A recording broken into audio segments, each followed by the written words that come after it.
Dans la salle des gardes, les chevaliers côtoient les super-héros. La chambre d'Orléans est transformée en salon de poupées et le salon Penthièvre, lui, est devenu une salle de jeu.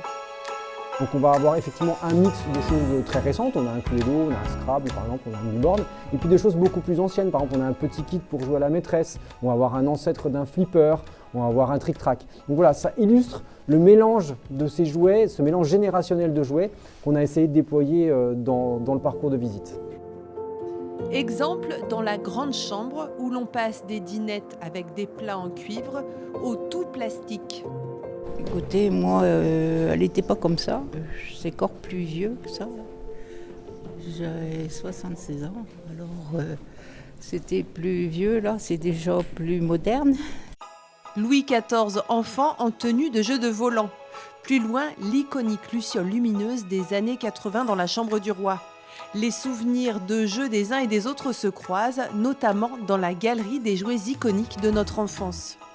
La Game Boy, ouais, c'est ça. Je sais que mon père jouait avec ça. Après, je sais pas si c'est la génération de mes parents, mais je vois le jouet qu'on pouvait faire, qui descendait les escaliers, en fait, le ressort, c'est ça, coloré, qui descendait les escaliers à toute vitesse. Les 10 salles sont illustrées par les dessins d'un des gardiens du château. Pour ce Noël 2024, toute l'équipe a travaillé main dans la main. À la fois pour l'installation, et notamment équipe Espace Vert, mais aussi effectivement pour fournir un certain nombre des jouets qui sont présentés. On a des collègues qui sont allés dans leur grenier, dans leur garage pour aller retrouver des souvenirs de leur enfance qu'ils avaient envie de partager. Au Royaume des Jouets, une exposition à découvrir au Château Royal d'Amboise jusqu'au 5 janvier.